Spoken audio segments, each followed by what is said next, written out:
यह बहुत ही बकवास था। इससे ज्यादा मैं सोने से पूर्व कोई किताब पढ़ना पसंद करूंगा। तब मैं इस बात पर निराश हो गया कि मैंने समय बर्बाद किया, और जब मैं निराश होता हूँ तो मैं लिखना और अधिक सफाई देना शुरू कर देता हूँ। मैंने अपनी आदतों पर गौर किया। मैंने पाया कि मैं थका हुआ महसूस कर रहा हूँ और कम काम कर पा रहा हूँ। क्यों?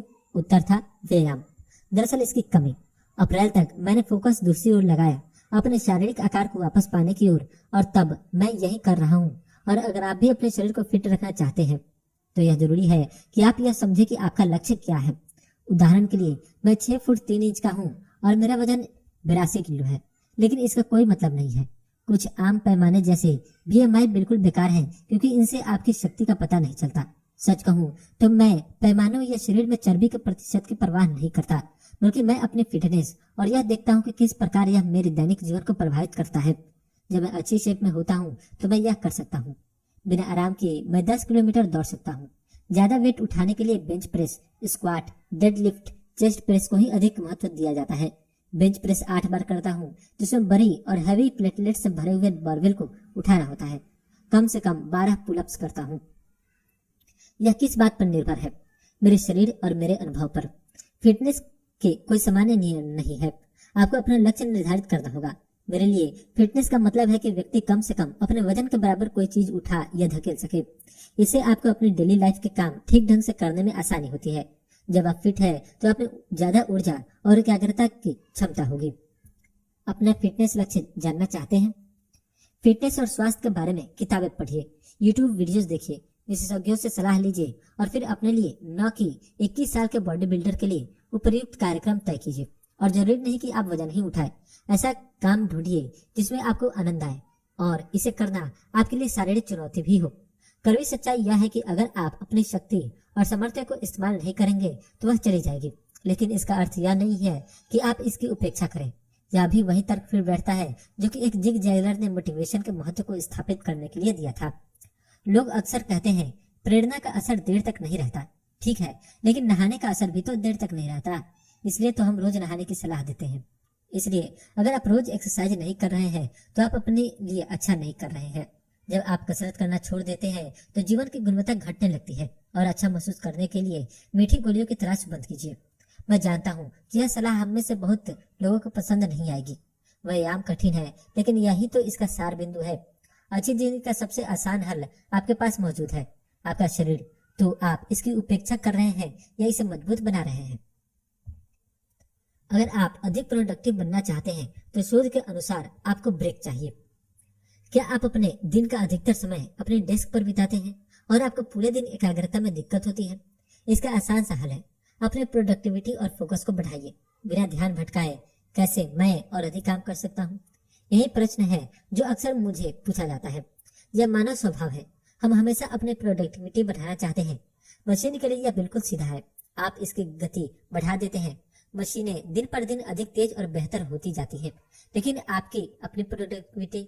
मैंने प्रोडक्टिविटी पर दर्जनों पुस्तक पढ़ी है। मैंने टाइम मैनेजमेंट पर असंख्य लेख पढ़े हैं और अपनी प्रोडक्टिविटी को बढ़ाने के लिए विभिन्न नुस्खे अपनाए हैं। विचार बहुत सामान्य है। मैं निर्धारित समय में ही और अधिक काम करना चाहता हूँ।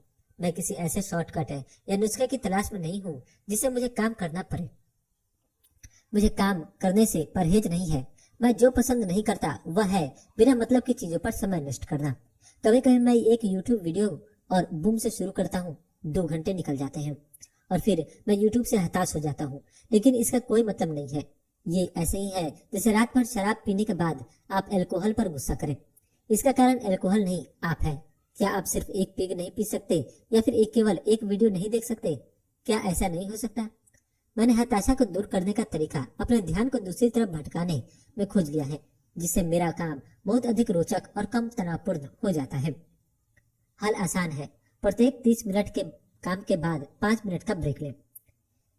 इसे पोमोडोरो तकनीक भी कहा जाता है। इसका काम करने का कारण भी सामान्य है। एवोल्यूशनरी बायोलॉजी, विकास मूलक जीव विज्ञान। मानव मस्तिष्क बहुत देर तक एक ही काम पर केंद्रित नहीं रह सकता। हमारे दिमाग का काम हमारे जीवन को सुनिश्चित करना है। आने वाले खतरों से हमें सुरक्षित रखने के लिए मस्तिष्क हमेशा सतर्क रहता है।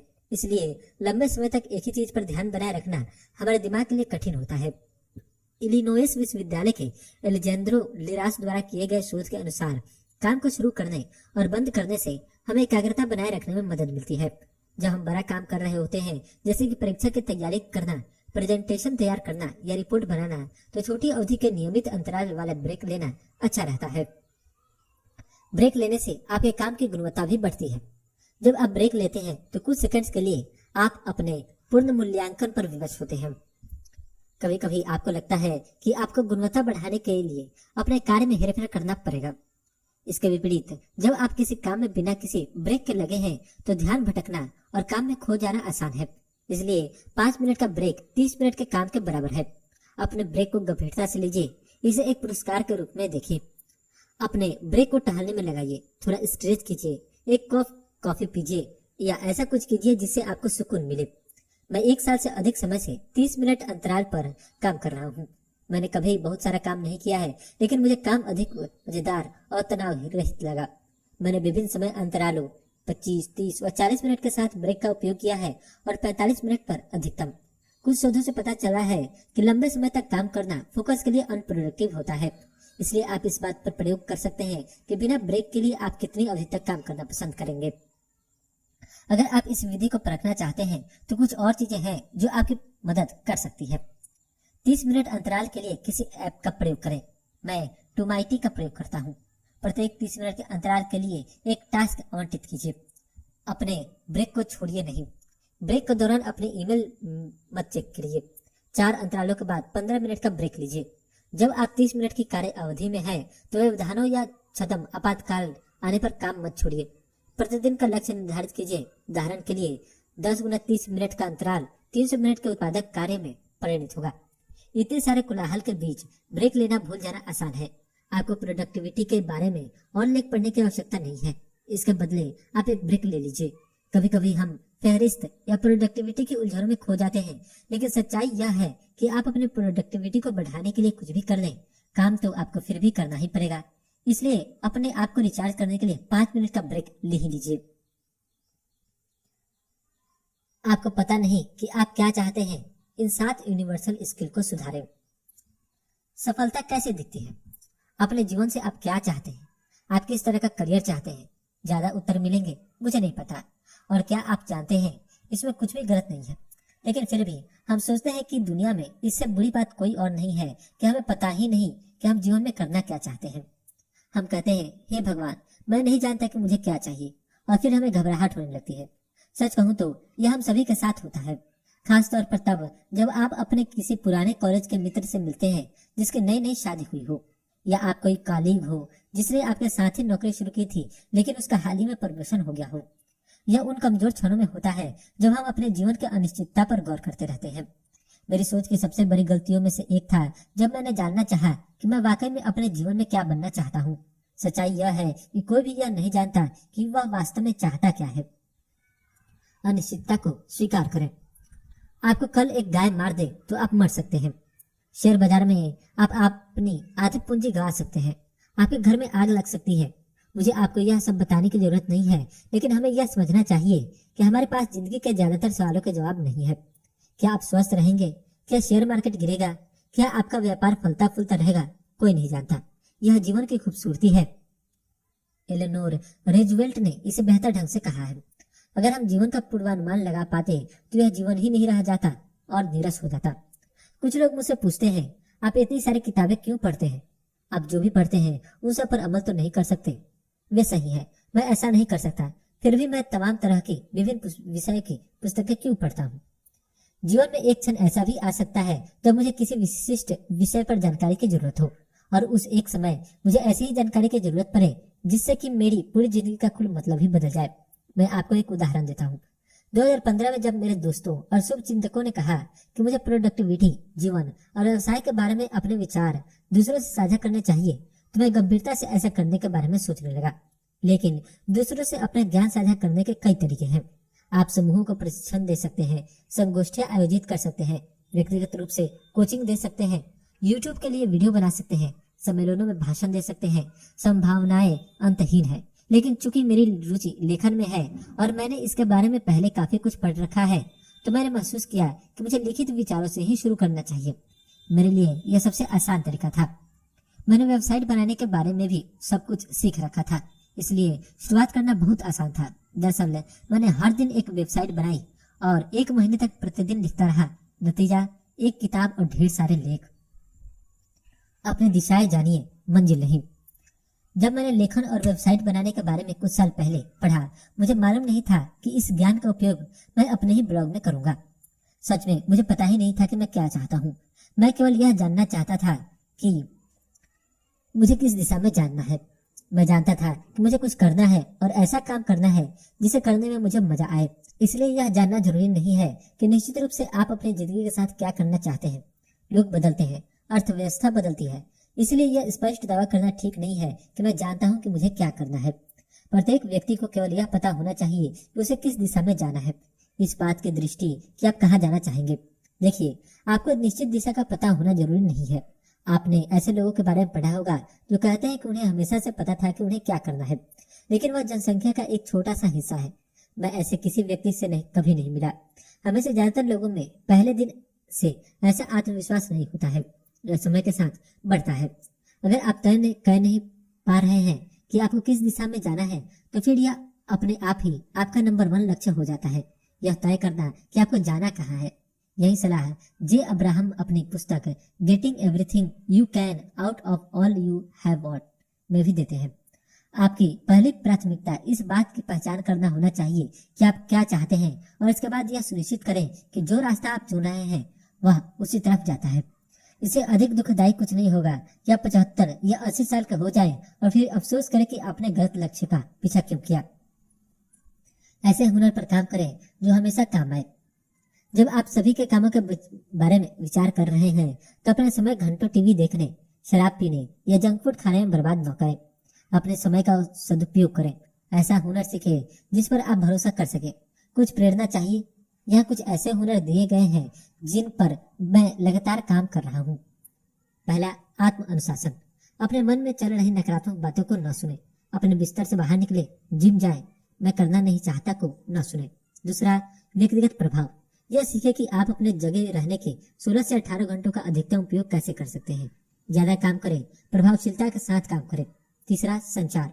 हमें से ज्यादातर लोग सोचते हैं कि हम अच्छी बातचीत कर लेते हैं, लेकिन सच्चाई यह है कि हम नहीं कर पाते। संवाद या संचार कला और विज्ञान दोनों है, और दूसरों के साथ काम करने की हमारी योग्यता इसी पर निर्भर करती है। चौथा, नेगोशिएशन। हम हमेशा लोगों से समझौते के लिए मूल तोल करते रहते हैं। अपने जीवन साथी से, बच्चों से, अभिभावकों से, अध्यापकों से, कलीग्स से, मैनेजर्स आदि से इस मूल तोल से अधिकतम हासिल करने की कोशिश करें। पांचवा, अनुनय। जायज तरीके से लोगों से अपनी बात मनवाना, मनचाहे काम करवाना सीखें। छठा, शारीरिक शक्ति व क्षमता। मजबूत बनना भी एक हुनर है। अपना वजन खुद उठाएं। यह एक ऐसा काम है जो हर किसी को करना चाहिए। सातवां, लचीलापन। अपने कंप्यूटर पर या कार में लगातार बैठे रहने से शरीर में अकड़न आ जाती है। अपने कुल्हों, पीठ, घुटनों के नसों और मांसपेशियों को फैलाना, सिकुड़ना सीखें। डेस्क पर काम करने वालों के लिए यही सामान्य कमजोर हिस्से है। इतना आपको पूरे जीवन भर व्यस्त रखने के लिए पर्याप्त है, अगर आप इसे अच्छी तरह करना चाहे। ऐसा हुनर लीजिए जो आपको एक्साइट करता हो। इसमें और प्रोडक्टिविटी लाने की कोशिश कीजिए। फिर कोई और हुनर चुनिए और इस प्रक्रिया को दोहराते रहिए। जल्दी आपको पता चल जाएगा कि आपको क्या चाहिए, और अगर आपको फिर भी पता नहीं चला तो इससे दुनिया खत्म नहीं हो जाएगी। अभी भी सीखने को बहुत कुछ है। ऑफिस सही समय पर छोड़े और ऑफिस का काम घर पर न ले जाएं। ये 2 सबक ऐसे प्रत्येक व्यक्ति पर फिट बैठते हैं जो एक लंबा, खुशहाल और संतोषप्रद करियर चाहते हैं। लेकिन इस सलाह पर अमल करना बहुत मुश्किल है।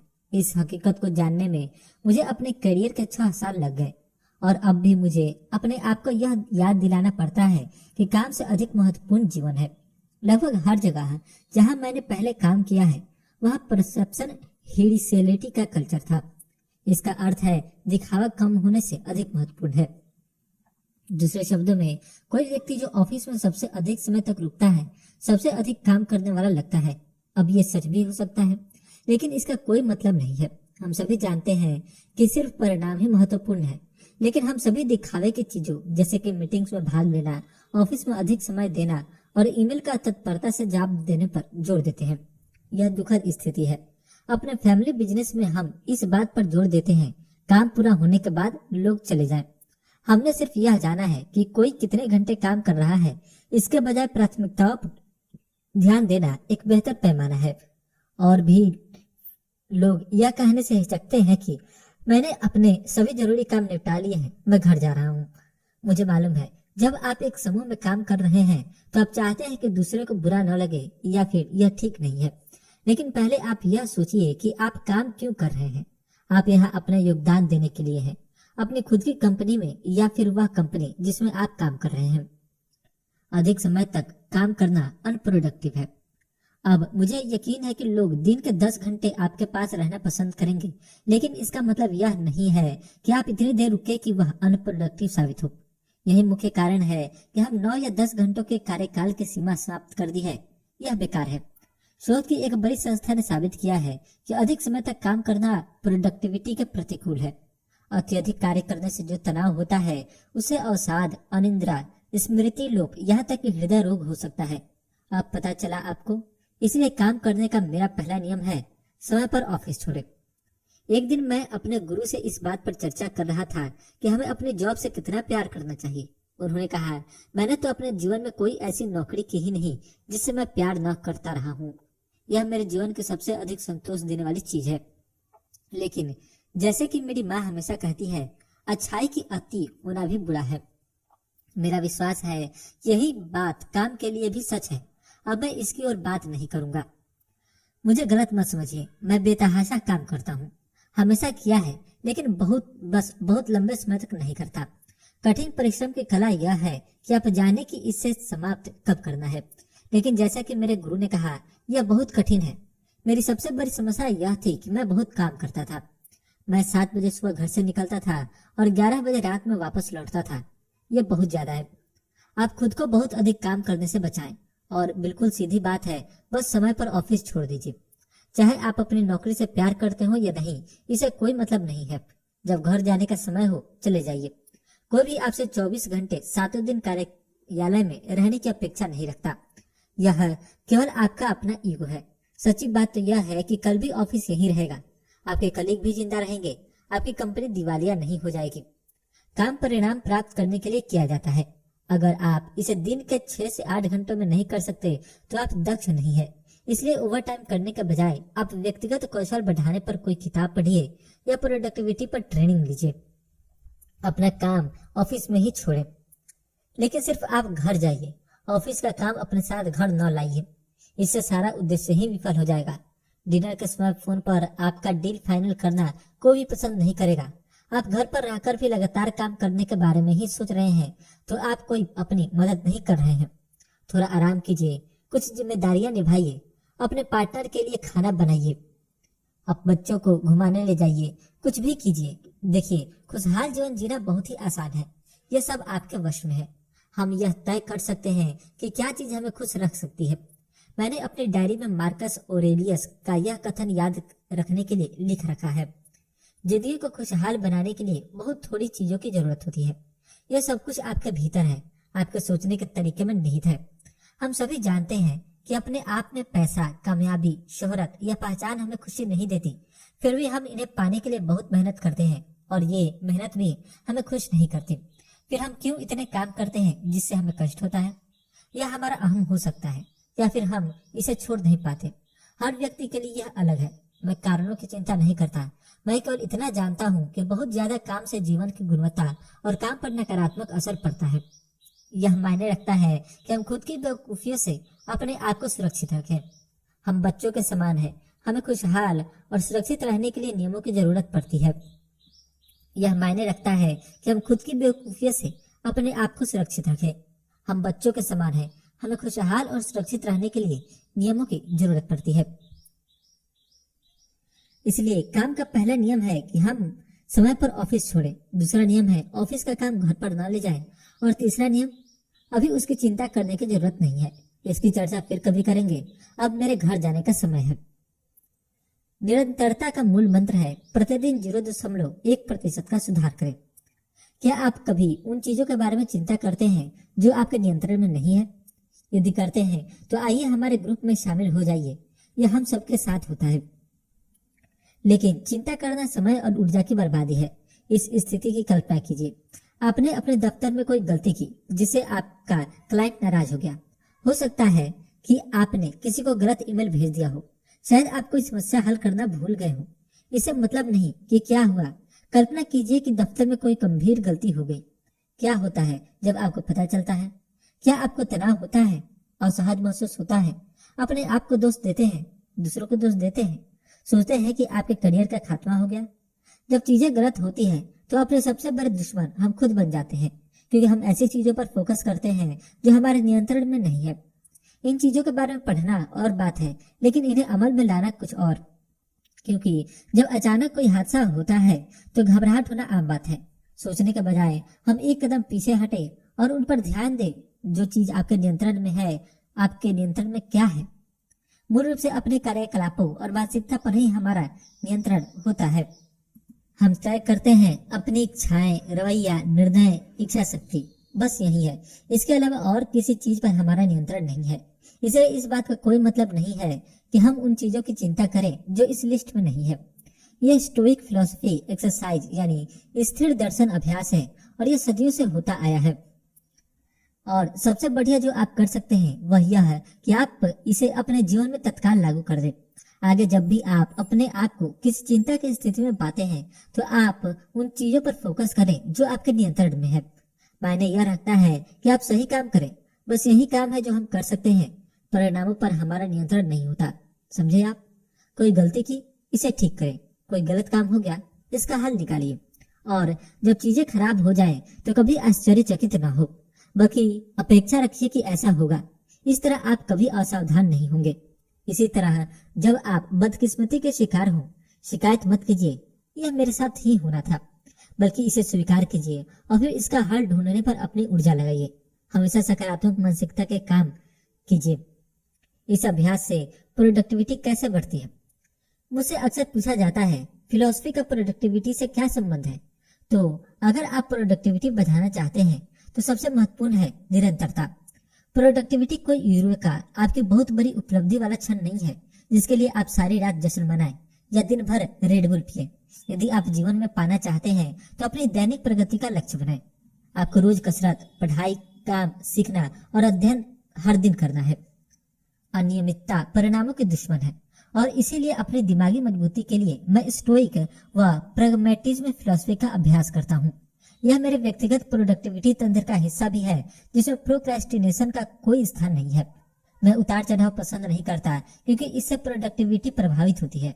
इसके बजाय मैं साल के हर रोज 0.1% दर से प्रगति करना चाहता हूँ और यह बिल्कुल स्वीकार योग्य लक्ष्य है। आप इसे आजमाएं, हो सकता है यह आपकी जिंदगी भी बदल दे। किसी ने कहा कि आपको अपना कंफर्ट जोन छोड़ना होगा। मुझे अपने कंफर्ट जोन यानी जो करते आ रहे हैं उसे वैसे ही करते रहने से प्यार है। मेरे लिए यही जन्नत है। मेरे कंफर्ट जोन में मेरा परिवार, दोस्त, काम, संगीत, पुस्तकें, फिल्में, बाइक, जिम, पार्क, जो भी पूछिए सभी है। मैं सभी चीजों से प्यार करता हूँ और इस सुरक्षित जगह में मैं बेहतर ढंग से नए काम करने का प्रयास कर सकता हूँ और रिस्क ले सकता हूँ। मैंने कभी उस बेकार की छोटी सी ड्राइंग के आइडिया पर कभी विश्वास ही नहीं किया। आप समझ रहे हैं ना कि मैं क्या कह रहा हूँ? आपका कंफर्ट जोन एक छोटा सा घेरा जहाँ जादुई चीजें होती है, एक बड़ा सा घेरा जिसका मतलब है सफलता का आश्वासन। जैसा कि कंफर्ट जोन से बाहर निकलने पर ही जादू होता हो, यह बेकार की बात है। और जब हम इस बात की चर्चा कर ही रहे हैं, क्यों यह मान लिया जाए कि आपका कंफर्ट जोन गलत है? यह छोटा घेरा है जो बड़े जादुई घेरे के पास दिख रहा है। निश्चय ही मैं आपको नई चीजें आजमाने की कोशिश करने की ओर प्रेरित कर रहा हूँ, आगे बढ़ने और कर गुजरने को प्रेरित कर रहा हूँ। लेकिन बहुत सारे खुद मुख्तार स्वनिर्मित लोगों के विपरीत मैं नहीं समझता कि कंफर्ट जोन कोई बुरी चीज है। आप मुझे निराशावादी कहिए, भावनाहीन कह लीजिए, लेकिन कुछ भी हो, मैं महज एक व्यवहारिक व्यक्ति हूँ। और व्यवहारिक रूप से अगर कहा जाए तो आप भी अपने कंफर्ट जोन से बाहर आकर कोई तीर नहीं मारना चाहते हैं। वास्तव में मैं किसी चमत्कार की आशा की ओर जाने वाले एक सुस्त रास्ते पर विश्वास करता हूँ। वह जादू कहाँ है जिसके बारे में लोग बातें करते हैं? मैंने पाया है कि मैं बेहतर ढंग से तभी काम कर पाता हूँ जब मुझे पैसे, नए दोस्त खोजने, नए वातावरण से सामंजस्य बिठाने या और भी कुछ जिसमें बहुत चक्कर लगाने पड़ते हो की चिंता नहीं करनी पड़ती। लेकिन मुझे गलत मत समझिए, मैं यह नहीं कहता कि मैं स्थिर रहना पसंद करता हूँ। स्थिरता मेरे लिए मृत्यु दंड के समान है। मेरा विश्वास है कि जीवन के विभिन्न दौरे होते हैं। कभी आप इसे सामान्य ढंग से लेते हैं, अपने कौशल पर काम करते हैं, अपना चरित्र निर्माण करते हैं, अपने आप में निवेश करते हैं, और कभी कभी आप बाहर निकलते हैं और जोखिम उठाते हैं। कायर या डरपोक होने के लिए जिंदगी काफी छोटी है, लेकिन ये दोनों चीजें आपस में जुड़ी हुई है। अगर आप खुद पर काम नहीं करेंगे और अगर आप में आत्मविश्वास नहीं होगा तो आप कभी जोखिम नहीं उठा पाएंगे। लेकिन अपने कंफर्ट जोन के बाहर जाने के बजाय, जो कि डरावना है, मैं धीरे धीरे नई और बड़ी चुनौतियां लेता हूँ। पहले मैंने बिजनेस से 2 डिग्रियां ली, फिर अपने पिता के साथ मिलकर बिजनेस शुरू किया। यह 2010 की बात है और लगभग 2 वर्षों तक सप्ताह के 6 से 7 दिन काम करने के बाद मैंने फ्रीलांस मार्केटिंग का काम शुरू कर दिया। फिर कुछ वर्षों के फ्रीलांसिंग और अपने दम पर दूसरे व्यवसाय करने के बाद मैंने एक रिसर्च एडवाइजरी फर्म में नौकरी कर ली, क्योंकि मैं यह जानना चाहता था कि किसी बड़े कॉर्पोरेशन में काम करने में कैसा लगता है। और फिर 1.5 साल तक यह करने के बाद मैंने अंततः प्रोडक्टिविटी, करियर और एंटरप्रेन्योरशिप पर इंटरनेट के जरिए लिखने और बोलने का फैसला किया। इस समय तक मुझे लिखते और काम करते हुए 10 साल हो चुके हैं और अभी तक मेरे पास सारे सवालों के जवाब नहीं है। मैं केवल वही चीज साझा कर रहा हूँ जो मैंने सीखी है। इसलिए अगर मैं उन लोगों के सुर में सुर मिलाऊं जो कहते हैं कि अगर आप सफल होना चाहते हैं तो बस आपको अपने कंफर्ट जोन से तुरंत बाहर निकलना होगा, तो यह बहुत बेकार लगेगा। चलिए बताइए कि क्या आप कभी अपने कंफर्ट जोन से बाहर निकले हैं? थोड़ा भी चलेगा। और आपने क्या पाया? क्या बाहर कोई बूढ़ा जादूगर रुपए से भरा बैग लेकर खड़ा है आपके लिए? ऐसा होने नहीं जा रहा। यह कंफर्ट जोन की बात बस एक कहानी है। इससे कुछ लोगों को प्रेरणा मिल सकती है, लेकिन अगर आप नहीं चाहते तो जरूरी नहीं कि आप भी इस पर विश्वास करें। ये वैसा ही है कि जब लोग कहें कि अगर आप सफल होना चाहते हैं तो आपको सुबह जल्दी उठना चाहिए। कौन कहता है? मैं इसमें विश्वास रखता हूँ। अगर आप अपने कंफर्ट जोन से बाहर निकलते हैं तो बाहर एक और काम आपका इंतजार कर रहा है। यह बिल्कुल भी सपनों की दुनिया नहीं है, कोई जादू नहीं है, केवल खून, पसीना और आंसू। अपने कंफर्ट जोन में रहते हुए आगे बढ़िए। मैं समझता हूँ कि जो लोग इस तरह के लेख पढ़ते हैं वे कुछ पाना चाहते हैं। शायद आप अपनी नौकरी छोड़ना चाहते हैं, व्यवसाय करना चाहते हैं, अपने बिजनेस को बढ़ाना चाहते हैं, कलाकार बनना चाहते हैं, पुस्तक प्रकाशित करवाना चाहते हैं या फिर कुछ और शायद आप यह भी जानते हैं कि यह आसान नहीं है। तो फिर आप ऐसा कुछ क्यों करना चाहते हैं जिससे आपकी जिंदगी और तकलीफ दे हो जाए? इसके बजाय बिल्कुल नीचे से शुरू कीजिए। एक मजबूत नींव रखिए। कुछ भयंकर करने से पहले आरामदेह स्थिति में हो जाइए। वह नींव कैसी होनी चाहिए? यदि आप तनाव मुक्त रहना चाहते हैं तो आपके बचत खाते में अच्छा खासा पैसा होना चाहिए, ताकि अगर चीजें विपरीत दिशा में जाए तो आपके पास 6 महीनों के लिए खाने या रहने की व्यवस्था हो। इसे एक सुरक्षा कवच के रूप में देखें। यह मेरा व्यवहारिक दिमाग कह रहा है। खुद अपना गुना भाग करिए और अंदाजा लगाइए कि आपको कितने पैसों की जरूरत होगी, और तब तक जोखिम न उठाइए जब तक कि आपके अकाउंट में वह धनराशि न हो। और ऐसे स्किल सेट तैयार करें जो कुछ काम के हो। मैं पैसों की चिंता इस कारण से नहीं करता कि मैं काम पाने की अपनी योग्यता पर भरोसा करता हूँ। अगर मैं कल दिवालिया भी हो गया तो अगले दिन काम पाने का रास्ता ढूंढ ही लूंगा। मैंने अपने शिक्षा पर अनेक वर्ष और हजारों डॉलर खर्च किए हैं।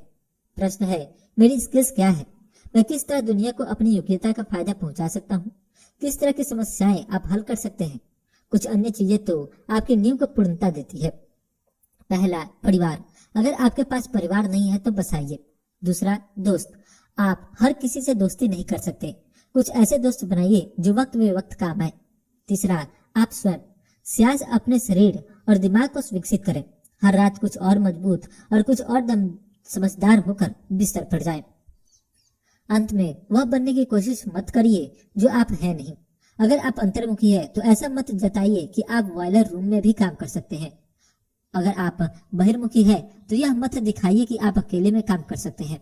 जो आप हैं उसी में रहने की कोशिश करें। अपने आप को इतना परेशान न कीजिए कि आपकी जिंदगी दोजख हो जाए। अंततः हम सबको कंफर्ट की जरूरत होती है। एक इंसान के तौर पर यह हमारी बुनियादी जरूरतों में से एक है, लेकिन हम तरक्की भी चाहते हैं। इसलिए आप जो भी करें अपने कंफर्ट जोन में बहुत देर तक न रहे। रोजाना आगे बढ़ते रहें, भले ही वह एक छोटा सा कदम क्यों न हो। वह कोई जादू नहीं, सिर्फ कोशिश है। अगर आप इसमें विश्वास करते हैं तो इसे प्राप्त कर सकते हैं। मैं जानता हूं कि आप क्या सोच रहे हैं। इस आदमी ने सोशल मीडिया पर प्रेरक कोटेशन पढ़ लिया है और अब हमें बता रहा है कि कुछ भी असंभव नहीं है। हाँ, यही बात है।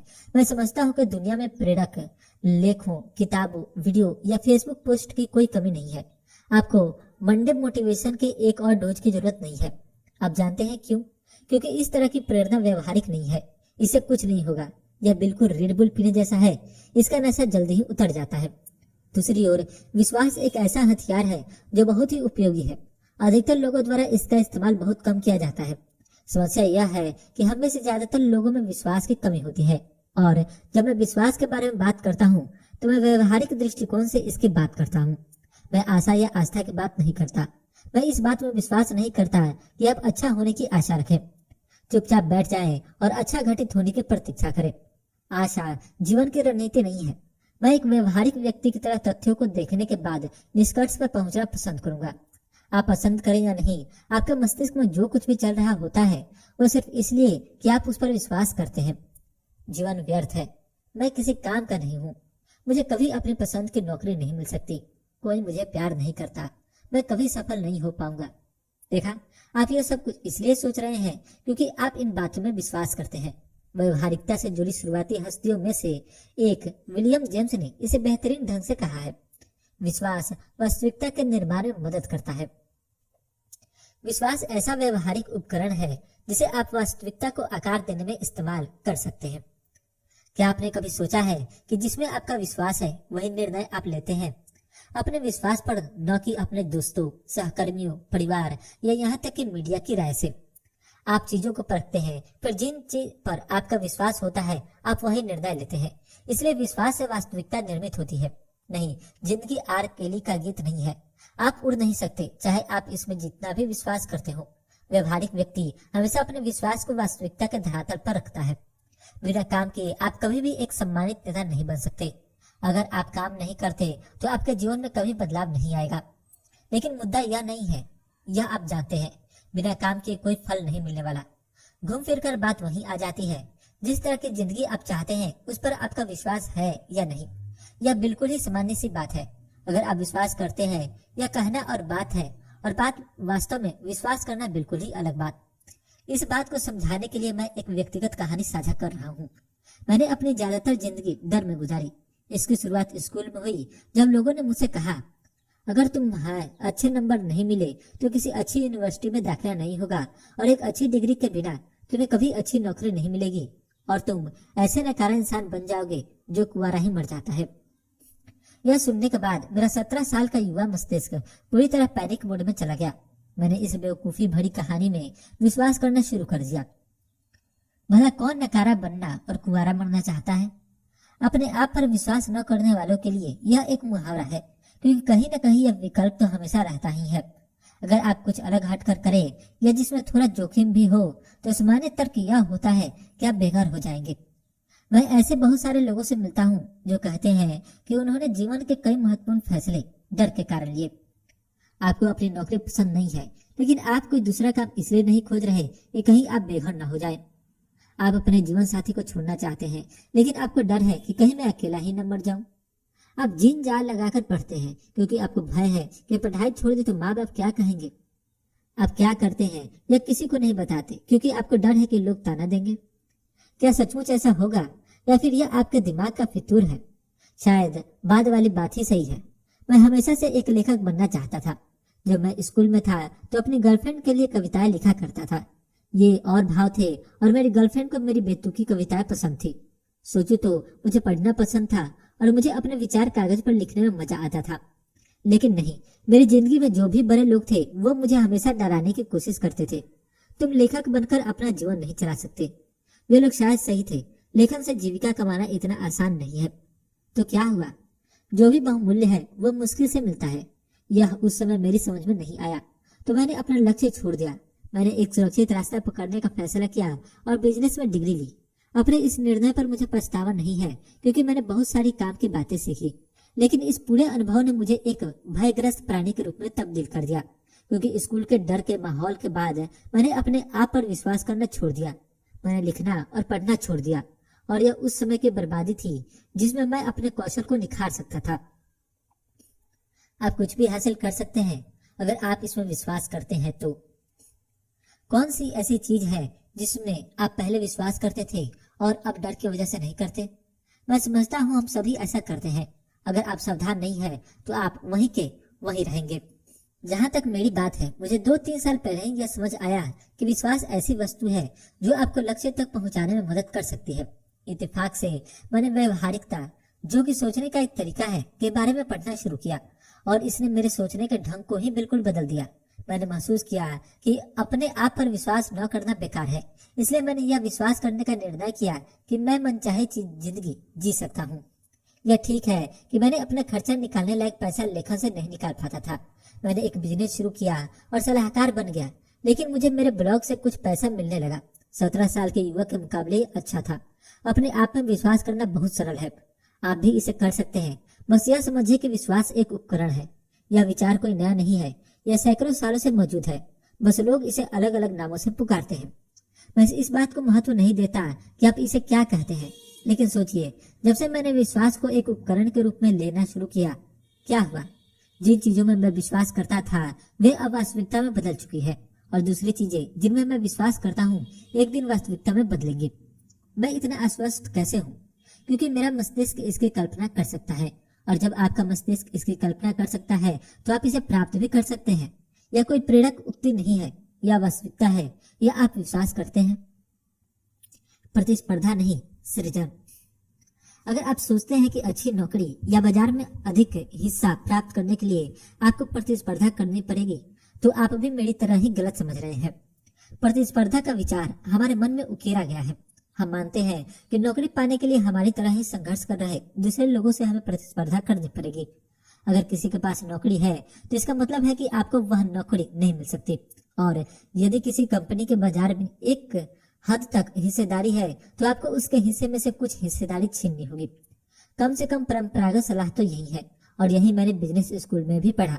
मेरी पूरी शिक्षा दूसरे व्यवसायों से प्रतिस्पर्धा करने पर ही आधारित थी, और जितनी भी बिजनेस किताबें मैंने पढ़ी उनमें से अधिकतर में यही लिखा देखा कि बिजनेस एक प्रतिस्पर्धा है। इसमें गलत कुछ नहीं हो सकता। जब आप यह मान लेते हैं कि आपको पैसों, नौकरी या ध्यान आकृष्ट करने के लिए दूसरे बिजनेस या लोगों से प्रतिस्पर्धा करनी पड़ेगी, तो आपकी सोच का दायरा सीमित हो जाता है। इसके बजाय हमें और अधिक की मानसिकता से काम करना चाहिए। व्यक्तित्व विकास पर लिखने वाले लोकप्रिय लेखक वैलेस डी वेटलस ने इसे बहुत ही बेहतर ढंग से कहा है। आप प्रतियोगिता को अपने मन से निकाल दीजिए। जो बन चुका है उसके लिए आपको प्रतिस्पर्धा नहीं करनी है, आपको खुद बनाना है। आपको कोई भी चीज किसी से छीननी नहीं है। परंपरागत बिजनेस विचारक जो सबसे बड़ी गलती करते हैं वह यह कि वे सोचते हैं कि आपूर्ति सीमित है, लेकिन हमेशा ऐसा नहीं होता। ऐसी मानसिकता रखना नुकसानदेह हो सकता है। मैं समझता हूँ कि ज्यादातर लोग, उद्यमी और नौकरी करने वाले लोग इस बात से डरते हैं कि उनसे पहले कहीं और ही उनसे यह छीन न लिया जाए। ठीक है, हम डरते हैं कि कहीं हम अपने क्लाइंट, व्यापार, अनुबंध और आकर्षण को खो न बैठे, और परिणाम स्वरूप हम वह सब खो देंगे जिसके लिए हमने इतनी मेहनत की थी। लेकिन बिल्कुल यही तो समस्या है। भय से भय उत्पन्न होता है। जब आप डरते हैं तब आप आगे नहीं बढ़ पाते। फिर क्या होगा? बिल्कुल सही, आप आगे नहीं बढ़ पाएंगे। जिंदगी में बहुत कुछ है। इतिहास पर एक सरसरी नजर डालें तो पता चलता है कि मानव सभ्यता हमेशा से आगे बढ़ती रही है। हम जरूर युद्ध और आर्थिक मंदी झेल रहे हैं, लेकिन हम हमेशा इससे उभरे हैं और आगे बढ़े हैं। तो जब आप सोच रहे हो कि विश्व अर्थव्यवस्था आगे नहीं बढ़ेगी, तो दरअसल आप मानव समाज के खिलाफ बाजी लगा रहे हैं। मैं इसमें विश्वास नहीं रखता। इंसान हमेशा अपने जीने और फलने फूलने का रास्ता निकाल ही लेता है। यही आमतौर पर हम करते हैं। आपको विश्वास करना चाहिए कि हम भरी पूरी दुनिया में रहते हैं। यहाँ सभी के लिए पर्याप्त अवसर और संपदा है। इसलिए कभी भी अपने आप को यह मानने मत दीजिए कि आप अमुक काम नहीं कर पाएंगे। इससे क्या भला होने वाला है? अगर आप सही करियर नहीं ढूंढ पा रहे हैं तो नया बनाइए। आपको पता है जिंदगी आसान नहीं है, और अपने आप को सच्ची मानसिक और आर्थिक संतुष्टि देने वाला करियर ढूंढ पाना भी आसान नहीं है। मैं जानता हूँ कि लाखों लोग इस प्रकार की चुनौतियों का सामना करते हैं, लेकिन मैं यह भी जानता हूँ कि बहुत सारे लोग यह सोचकर कि मैं नया करियर नहीं बना सकता, अपने आप को सीमित कर लेते हैं। ठीक उसी तरह जैसे मैं यह सोचता हूँ कि उद्यमियों और कंपनियों को अपनी बाजार हिस्सेदारी खुद बनानी चाहिए, उसी तरह मेरा यह भी सोचना है कि व्यक्तिगत रूप से लोगों को अपना करियर भी खुद ही बनाना चाहिए। हाल ही में मैं एक नॉन टेक कंपनी में चीफ हैप्पीनेस ऑफिसर से मिला। मेरे लिए यह अजीब सी बात थी। फिर मैंने इस बारे में खोज की तो पता चला कि रोनाल्ड मैकडोनाल्ड ऐसे पहले व्यक्ति थे जिन्होंने 2003 में CHO की पदवी धारण की थी। इसके बाद टेक्निकल कंपनियों ने यह पद अपनाना शुरू कर दिया। यह बहुत ही सामान्य सी बात है। CHO कर्मचारियों की भलाई और खुशहाली का काम देखता है।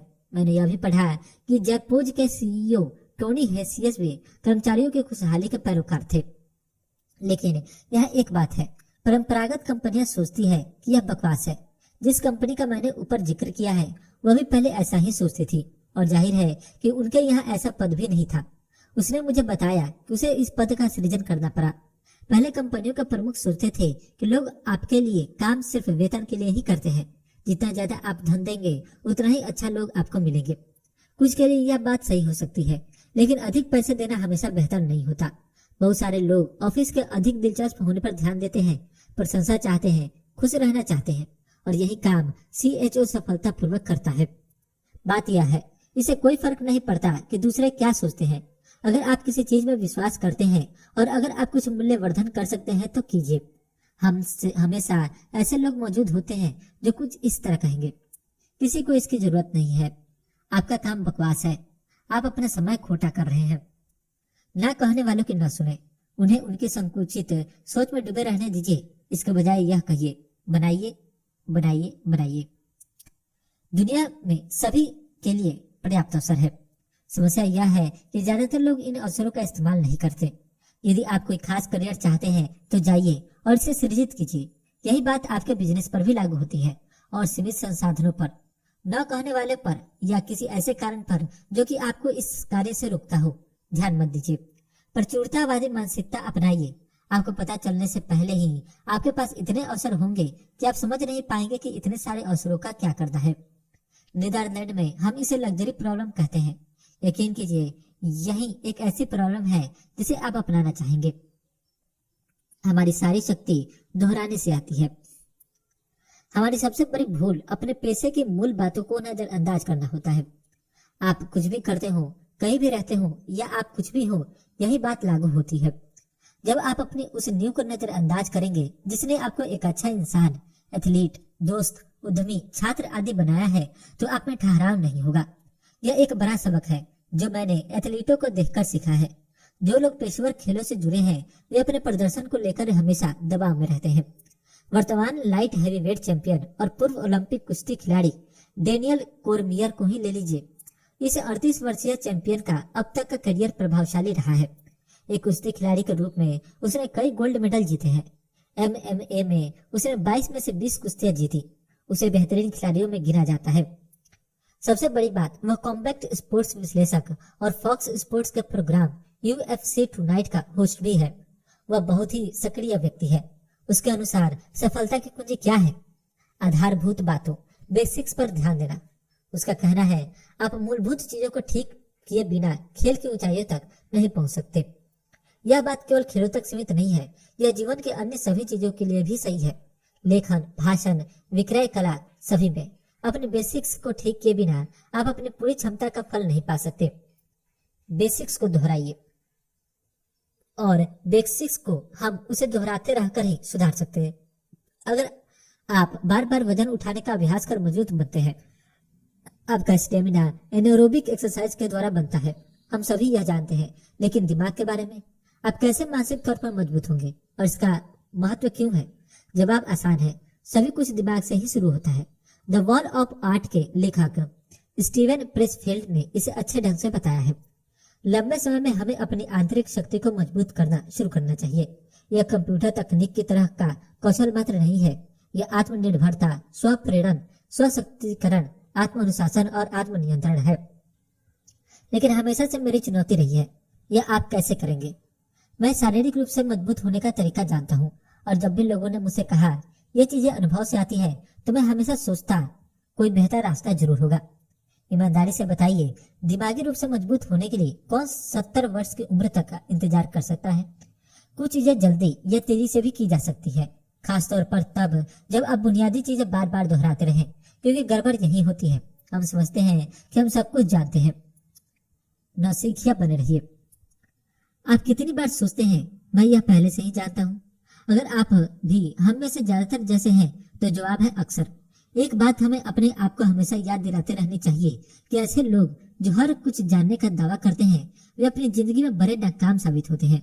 मैं ऐसे लोगों से हमेशा मिलते रहता हूँ जो सोचते हैं कि वे सब कुछ जानते हैं, और मैं ऐसे लोगों का संदर्भ इंटरनेट पर भी नहीं देता। बहुत सारे लोग यह दिखाना चाहते हैं कि वे कितने स्मार्ट हैं और यह बिल्कुल साफ दिखता है। हाँ, दुनिया के महानतम लोग चीजों के बारे में ऐसा ही सोचते हैं। मोहम्मद अली ने एक बार कहा था, स्वीकारोक्ति को दोहराकर ही विश्वास की ओर बढ़ा जा सकता है, और जब एक बार यह विश्वास धारणा में बदल जाता है तो फिर काम बनना शुरू हो जाता है। जब आप बेसिक्स को दोहराते हैं तो आप न सिर्फ महान बनते हैं बल्कि आप महान बने रहते हैं। यह एक ऐसी चुनौती है जिसका सामना ऊंची उपलब्धियां हासिल करने वाले सभी लोग करते हैं। मैं अपने जीवन में अनेक चीजों की बेसिक्स को दोहराता हूँ। फिटनेस, फिलोसफी, जालूता, व्यवसाय, लेखन। उदाहरण के लिए मैं स्टोइसिज्म पर हर महीने अपनी पसंदीदा पुस्तकें कई बार अपने दिमाग के व्यायाम के लिए पढ़ता हूँ। मैं स्टंक एंड वाइट लिखित पुस्तक द एलिमेंट्स ऑफ स्टाइल पढ़ता हूँ, आसान और प्रभावी लेखन की बेसिक्स को दोहराने के लिए। अगर मैं दोहराऊंगा नहीं तो मैं अपने जीवन दर्शन को, अच्छे लेखन को भूल जाऊंगा। मस्तिष्क ऐसे ही काम करता है, बिना दोहराए हम चीजों को सरलता से भूल जाते हैं। मैं हमेशा अपने आप को एक नौसिखिया के रूप में लेता हूँ, और यह मेरे कुछ शुरुआती कुछ सबक में से एक और सबसे महत्वपूर्ण था जो मैंने अपने गुरु से सीखा। वे अब 70 वर्ष के आसपास हैं और अभी भी अपने आप को जीवन का एक छात्र ही समझते हैं। व्यवसाय के लिए भी मेरा यही नजरिया है। मैं हमेशा यही प्रश्न पूछता हूँ, व्यवसाय का उद्देश्य क्या है? और मैं आपसे कह सकता हूँ कि अगर आपका उत्तर पैसे कमाना है तो आपको अपने बेसिक्स को दोहराने की जरूरत है। यह बहुत सरल है। तय कीजिए कि आपके क्षेत्र की बेसिक्स क्या है और उन्हें दोहराइए। इसे सरल रखिए। खराब, गलत या नकारात्मक चीजों को दोहराने से अधिक समय की बर्बादी और कोई नहीं है। बस आपको यही ध्यान रखना है, उन लोगों से सलाह मत लीजिए जो खुद अपने जीवन में सफल नहीं रहे हैं। महान बनिए, बने रहिए। देखिए, आप बहुत स्मार्ट, प्रेरित, विनम्र आदि हो सकते हैं, लेकिन अगर आप ऐसे बने नहीं रह सकते तो इसका क्या मतलब है? आपने कितनी ही बार ऐसे लोगों को देखा होगा जो सफल तो हुए लेकिन अपनी सफलता को बरकरार नहीं रख सके। एक बार आकाश छूने वाले अजूबों को आपने देखा है? बिल्कुल, केवल महान लोग ही सफलता के स्तर को बनाए रख पाते हैं। और अगर आप भी यहाँ बने रहना चाहते हैं तो आपको दोहराने को कभी कम करके नहीं रखना चाहिए। कभी यह मत सोचिए कि आपने कर दिखाया या आप बहुत स्मार्ट हैं, क्योंकि यह मानसिकता आपको महान बनाए रखती है। मैं अपने जीवन का मूल्यांकन कैसे करूं? आप आंकड़ों को देखकर अपने व्यवसाय की स्थिति का आकलन कर सकते हैं, टर्नओवर, प्रॉफिट, लागत, कर्मचारियों पर खर्च आदि। लेकिन आप अपनी जिंदगी को कैसे मापेंगे? कोई ऐसा पैमाना सार्वभौमिक पैमाना नहीं है, इसलिए यह हर व्यक्ति का अपना तरीका हो सकता है कि वह देखे कि वह अपने जीवन में कहाँ पहुंचा। कुछ लोग इसे इस रूप में मापते हैं कि अपने साथियों के मुकाबले उनकी आय कितनी है। कुछ देखते हैं कि वे कारपोरेट के कितने पायदान पर ऊंचे हैं। दूसरे यह देखते हैं कि वे दिखते कैसे हैं। मैंने इस बात पर अध्ययन किया है कि हमारे समय के सफल विचारकों ने अपना जीवन कैसे आंका है। उत्तर अद्भुत है। आप शायद ही कभी यह सुनेंगे कि सफल व्यक्ति अपनी सफलता का पैमाना अपने बैंक बैलेंस या दूसरे परंपरागत पैमानों को मानता हो। इसके बजाय समाज के सफल लोग अक्सर इन 3 कारकों को पर नजर रखते हैं: ऊर्जा, काम और संबंध। मैंने इन 3 पैमानों का सुधार करने के लिए प्रयोग किए। मैंने यह पाया कि इन तीनों का आपस में एक दूसरे से गहरा संबंध है। जब मेरी ऊर्जा का स्तर अच्छा है तो मैं अच्छे मूड में हूँ, और जब मैं अच्छे मूड में हूँ तो बेहतर काम करता हूँ, और जब मैं बेहतर काम करता हूँ तो मैं खुद को अपने जीवन से संतुष्ट पाता हूँ। ऐसे में मैं दूसरों को और ज्यादा कुछ दे सकता हूँ और इससे मेरे संबंध सुधरते हैं।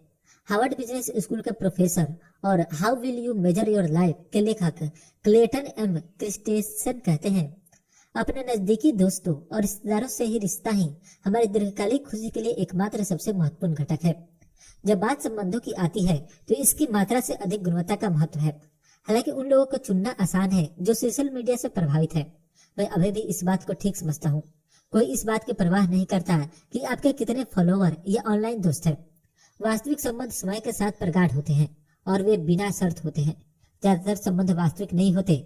उदाहरण के लिए हम किसी से प्यार तभी करते हैं जब तक वे अपना नजरिया न बदल दे या कुछ धन न कमा ले, या हम ऐसे लोगों को ही अपने बर्थडे पर बुलाते हैं जो हमारे साथ घूमने जाए और बियर पिए।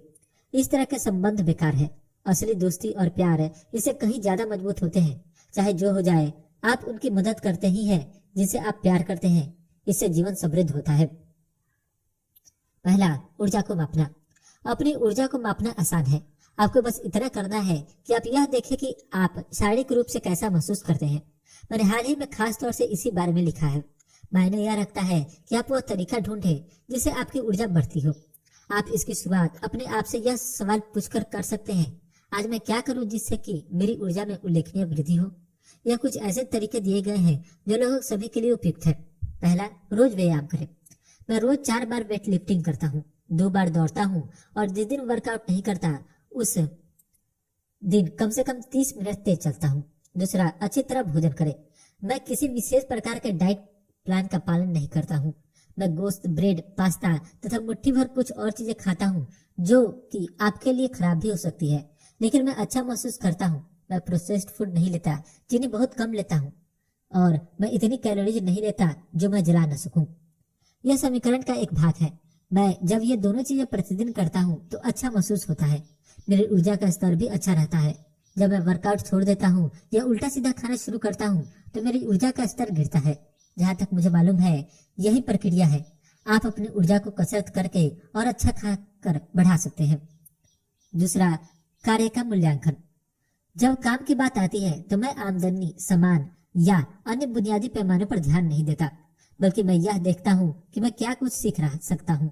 दूसरे शब्दों में, क्या आप अपने सीखने की अधिकतम क्षमता तक पहुंच चुके हैं, क्योंकि यही ज्यादा मायने रखता है।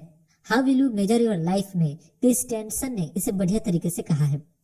असली खुशी पाने के लिए ऐसे अवसरों की तलाश जारी रखिए जो आपकी समझ में सार्थक है, जिनसे आप कुछ सीख सकते हो, सफल हो सकते हो और जिनमें आपको अधिक से अधिक जिम्मेदारियां दी जाती हो। करियर और जिंदगी में सफलता सीधे सीधे इस बात से जुड़ी है कि आप कितना सीखते हैं और सबसे महत्वपूर्ण, आप कितना सीखते रहते हैं। शिक्षा कभी समाप्त नहीं होती और आमदनी का सीधा संबंध आपके शैक्षिक विकास से है। जितना ज्यादा आप सीखेंगे उतना ज्यादा कमाएंगे, यही सच है। हालांकि इस वक्तव्य की भी सीमा है और ज्ञान को हमेशा व्यवहार में लाया जाना चाहिए। हम सबने ऐसे स्मार्ट लोगों के बारे में सुना है जिन्होंने अपने टैलेंट बर्बाद कर दिया। सफल होने के लिए आपको हमेशा अपने ज्ञान के अनुसार व्यवहार करना चाहिए। बिना अमल में लाए ज्ञान बेकार है। आमतौर पर कहें तो आपको जितना ज्यादा ज्ञान होगा उतना ही योगदान आप अपनी कंपनी, सहकर्मियों, क्लाइंट्स आदि को कर सकेंगे और यही योगदान आमदनी में रूपांतरित होता है। संबंधों को मापना। आप पाएंगे कि जितना ज्यादा योगदान आप दूसरों की जिंदगी में देते हैं, आपके संबंध उतने ही प्रगाढ़ होते जाते हैं और यह अंतिम पूरक तत्व जीवन के वृत्त को पूरा करता है। जब आप अपने संबंधों को आकलन करें तो केवल अपने तक सीमित रहें। वह गलती न दोहराएं जो हमें से अधिकतर लोग करते हैं। हम यह देखते हैं दूसरों ने हमारे लिए क्या किया, अन्यथा होगा यही कि आप केवल स्कोर कार्ड ही देखते रह जाएंगे। जैसा कि दिवंगत वाइनडार ने कहा, लोग जिस तरह का व्यवहार आपसे करते हैं वह उनका कर्म है। आप क्या करते हैं यह देखने के बजाय कि दूसरे लोग आपसे कैसा व्यवहार करते हैं, जबकि आप यह मापिए कि अपने संबंधों पर आपने कितना समय और ऊर्जा खर्च की। बस यही चीज है जो आपके नियंत्रण में है। मेरा अनुभव यह है कि जब आप उन लोगों के लिए समय निकालेंगे जो आपके लिए ये मायने रखते हैं तो संबंध सुधरेंगे, और अगर नहीं सुधरते तो शायद संबंध रखने लायक ही नहीं है। हमें फिर आगे बढ़ जाना चाहिए। यह सबक यही है कि हमें केवल उसी पर फोकस करना चाहिए जो हमारे नियंत्रण में है। काम करने की हमारी ऊर्जा, प्रयास और संबंधों पर निवेश ऐसी चीजें हैं जिन पर हमारा नियंत्रण है। यह उन प्रमुख सीखों में से एक है जो पूरी दुनिया के और हर युग के दार्शनिक हमें देते रहे हैं। अपने जीवन पर नजर डालिए। आप कैसा महसूस करते हैं इसका एक त्वरित आकलन कीजिए। अब आपको केवल यह करना है कि आप इसमें सुधार लाएं। ऐसा क्यों जिए जैसे कि आप अमर हैं। ऐसा लगता है कि मेरे सभी साथियों का यह विचार है कि युवा होना एक संतुष्ट जीवन न जीने का एक बहाना है, लेकिन केवल युवा आबादी ही ऐसा अकेला समूह नहीं है जो बहानों के पीछे छुपता है। हम सभी यही करते हैं, मैं करता हूँ। जिंदगी में जिम्मेदारी लेना थोड़ा डरावना है। एवोकाडो के साथ टोस्ट लेना कहीं मस्त है, लेकिन क्या आप जानते हैं कि मस्त क्या है? ऐसा सार्थक करियर बनाना जिस पर आप गर्व करें, दूसरों की जिंदगी में योगदान देना, उपयोगी उत्पाद या सेवा का निर्माण करना, अपने रिटायरमेंट के लिए धन निवेश करना। हाँ, लेकिन अभी तो मैं जवान हूँ, अभी बहुत टाइम है। छोड़िए, बहाने बनाना बंद कीजिए। आप किस बात का इंतजार कर रहे हैं? आप सभी के लिए जो इसे पढ़ रहे हैं इन बातों से पूर्णता की झलकता नहीं मिलती। मेरे पास एक आइडिया है जो मैं आपके साथ साझा करना चाहता हूँ। ऐसे रहना शुरू कीजिए जैसे आप अमर हैं। हाँ, मुझे पता है कि यह अजीब लगता है। आप मुझे 2 मिनट दीजिए इसे समझाने के लिए। परंपरागत ज्ञान कहता है कि जीवन हमेशा के लिए नहीं है, ठीक? जीवन छोटा है। योलो, जीवन एक बार मिलता है, अभी जी लो। और मैं भी इससे सहमत हूँ, लेकिन जब आप इस दर्शन के साथ जिएंगे तो ऐसा कुछ भी करने का कोई मतलब नहीं है जिसका फल एक लंबे अंतराल के बाद मिले। अगर आप समझते हैं कि जिंदगी छोटी है तो कठिन काम क्यों करते हैं, इसका भी कोई अर्थ नहीं है। इस हिसाब से यही अच्छा है कि आप अपने पैसे खर्च कर दें, हर सप्ताह घूमने जाएं, खूब पिए और खुलकर जिए। खुद से पूछिए, इन सब से क्या होगा? इसका जवाब देने के लिए किसी वैज्ञानिक की जरूरत नहीं है। उत्तर है कुछ नहीं। और अब जीने का दूसरा पहलू है, आप हमेशा के लिए यहाँ है। इस बारे में सोचिए, आपके रहन सहन में क्या बदलाव आएगा जब मैं आपको बताऊं कि आप कभी नहीं मरेंगे। जब मैं अपने आप को देखता हूँ, मैं एक नश्वर इंसान की तरह रहता था। मैं अपने कपड़ों, गैजेट्स और छुट्टियों पर खर्च करता था, लेकिन मैं हमेशा जल्दी में ही रहता दिखाई पड़ता हूँ। मैं जिंदगी में बहुत कुछ पा लेना चाहता था, और हो सके तो बहुत तेजी से। मैंने एक साथ कई चीजों को पाने की कोशिश भी की, बिल्कुल वैसे ही जैसे कुत्ता करता है, हर चमकदार चीज के पीछे भागना या फिर अपने ही बेतरतीब विचारों के पीछे। लेकिन हाल ही में मैंने एक अलग किस्म की मानसिकता अपना ली है।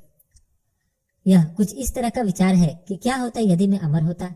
मैं जानता हूँ कि यह सुनने में ऐसा लग रहा है कि मैं एक ऐसा हाइपरबोलिक चैम्बर पर काम कर रहा हूँ जो एक अलौकिक जीवन का आश्वासन देता है, लेकिन मेरा विश्वास कीजिए, मैं भ्रम की स्थिति में नहीं हूँ। मैं प्रतीकात्मक बात कर रहा हूँ। पहली बार मेरे दिमाग में यह विचार तब आया जब मैंने मार्कस ऑरेलियस का एक मेडिटेशन कोर्स पढ़ा। सोचिए कि आप मर चुके हैं, आपने अपना जीवन जी लिया है, अब जो कुछ भी बचा है उसे समेटिए और ठीक से रहिए। मैं विशेष रूप से अंतिम भाग का जिक्र कर रहा हूँ, ठीक ढंग से रहना। इसका क्या मतलब है? मेरा मानना है कि प्रत्येक व्यक्ति के लिए इसका अलग मतलब है। मेरे लिए इसका अर्थ है कि मैं अपने जीवन से संतुष्ट हूँ। यदि अगर मैं आईने में अपने आप को देखूं तो ईमानदारी से कहूंगा, मुझे अपना जीवन पसंद है। क्या इससे पहले मैं संतुष्ट था?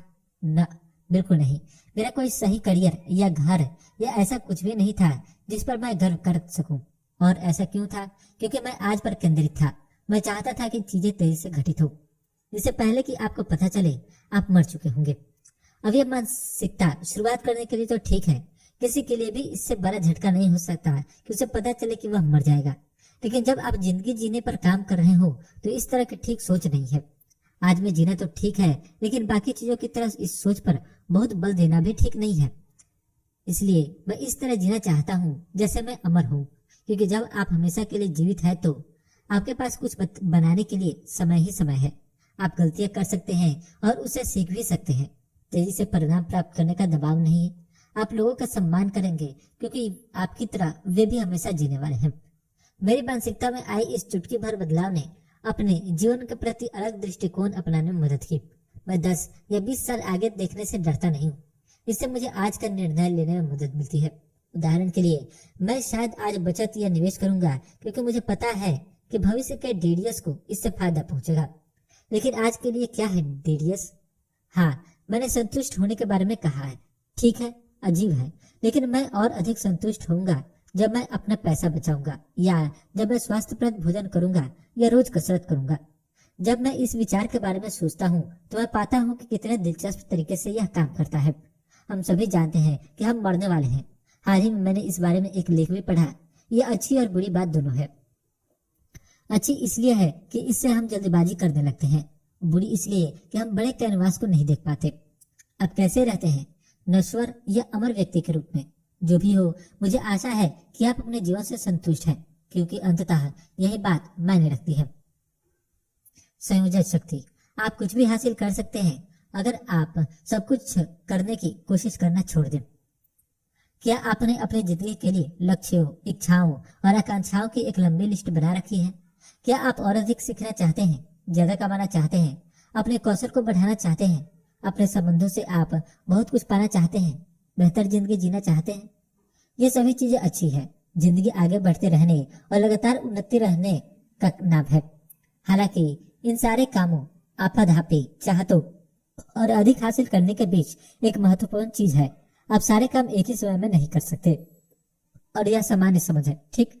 आपके पास बहुत समय और ऊर्जा है, लेकिन जब आप बहुत सारे काम एक साथ करने लगेंगे तो नतीजा यही होगा कि आप दुबले हो जाएंगे। इसके बजाय अगर आप अपने प्रयासों को किसी एक चीज पर केंद्रित करें तो यह कहीं अधिक प्रभावकारी होगा। सफलता जुड़ती जाती है। वास्तविक सफलता तब मिलती है जब हम एक समय पर एक ही चीज पर अपना फोकस करते हैं। पहली बार मुझे यह तब पता चला जब मैं हाई स्कूल में था। जब मैं अपनी फाइनल परीक्षा दे रहा था तो मैंने एक समय में एक ही विषय पढ़ने का निर्णय किया और मैं आगे तभी बढ़ता था जब वह विषय पूरी तरह तैयार हो जाता।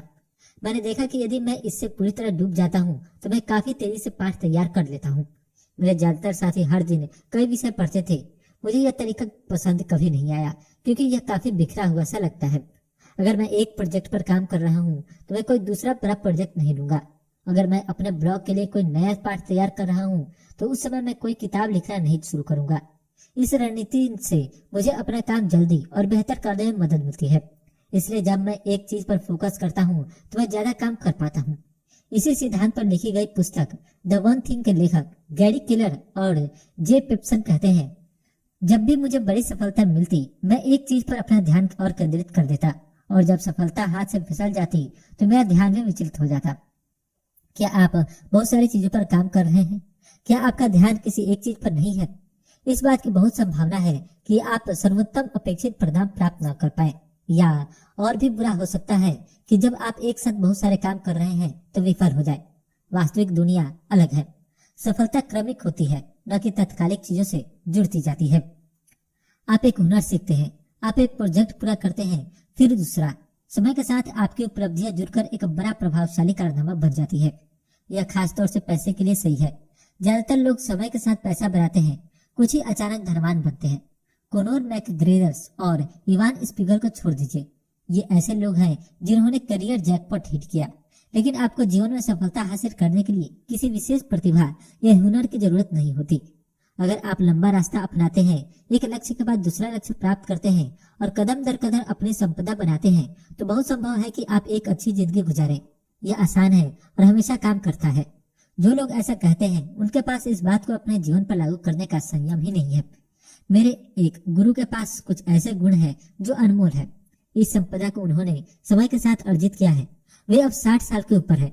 आपने देखा, चीजें पाने में समय लगता है और जब आप संयम को संयोजन के साथ मिलाकर चलते हैं तो बड़े परिणाम मिलते हैं।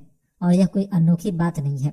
मैं आपको अगले ओलंपिक में गोल्ड मेडल का आश्वासन नहीं दे रहा हूँ, न ही यह कह रहा हूँ कि आप ही अगले जुकरबर्ग हैं। सभी लोग पैसे जमा कर सकते हैं, अपना कौशल बढ़ा सकते हैं और धन इकट्ठा कर सकते हैं। लंबी अवधि के संयोजन का प्रभाव। हालांकि यह छोटा सा उदाहरण है, लेकिन वॉरेन बफेट का उदाहरण लीजिए। उन्होंने समय के साथ कुछ इस तरह धन अर्जित किया। संख्या पर मत जाइए या फिर रैंडम एक्सेस पर, तुलनात्मक प्रगति पर ध्यान दीजिए। 32 से 44 साल की उम्र में बफेट ने अपना नेटवर्थ बढ़ाकर 1257% कर ली। 12 वर्षों में असाधारण प्रगति, ठीक। विशेषकर अगर आप इस बात को ध्यान में रखें कि उन्होंने अपने 40वें साल में काफी धन गंवाया। लेकिन यह बहस का यह मुद्दा नहीं है। इसे इस तरह देखिए, वॉरेन बफेट की संपदा 44 से 56 वर्ष की उम्र के बीच लगभग उतनी ही अवधि में 7268% बढ़ी। निसंदेह इस दौरान उनका भाग्य यह उपलब्धि हासिल करने में साथ रहा और उनकी नेटवर्थ शेयरों की कीमत पर आधारित रही। इसका मतलब है इसका एक बड़ा हिस्सा कल को जा भी सकता था, लेकिन फिर भी यह बात हो रही है उनकी प्रगति की जो उन्होंने समय के साथ अर्जित की।